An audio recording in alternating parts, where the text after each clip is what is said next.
Un système à la dérive, c'est en substance la conclusion du dernier rapport sur les aides au logement.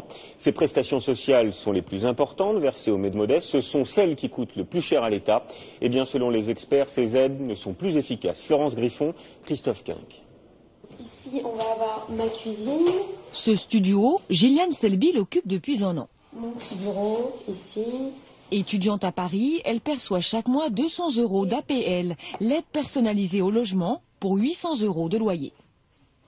Les APL, ça me permet de pouvoir complètement me consacrer à mes études puisque ça me prend beaucoup de temps. Les horaires sont assez compliqués, donc j'ai pas le temps de trouver un petit boulot à côté.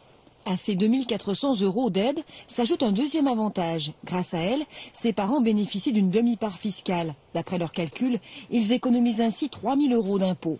Un double avantage pour une famille aisée que dénonce l'inspection générale des affaires sociales. Pour elle, les aides au logement ne remplissent plus leur rôle.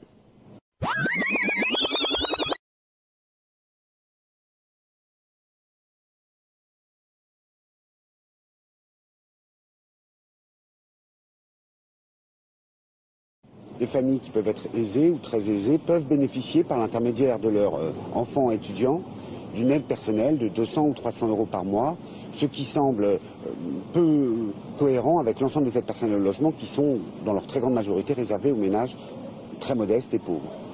Les aides sociales au logement sont versées à plus de 6 millions de ménages. Cela représente 16 milliards d'euros.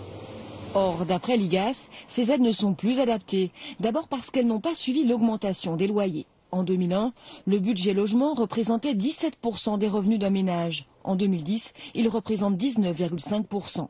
Des aides indispensables qui varient trop souvent dès la moindre hausse de revenus. En ce moment, c'est 292, 54. Après, ça va être un peu plus, 380.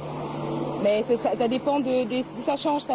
Dès qu'on touche un tout petit peu de salaire, on vous enlève un petit peu. Enfin, dernier point du rapport, les aides au logement ne sont pas suffisamment adaptées aux disparités des loyers sur l'ensemble de la France.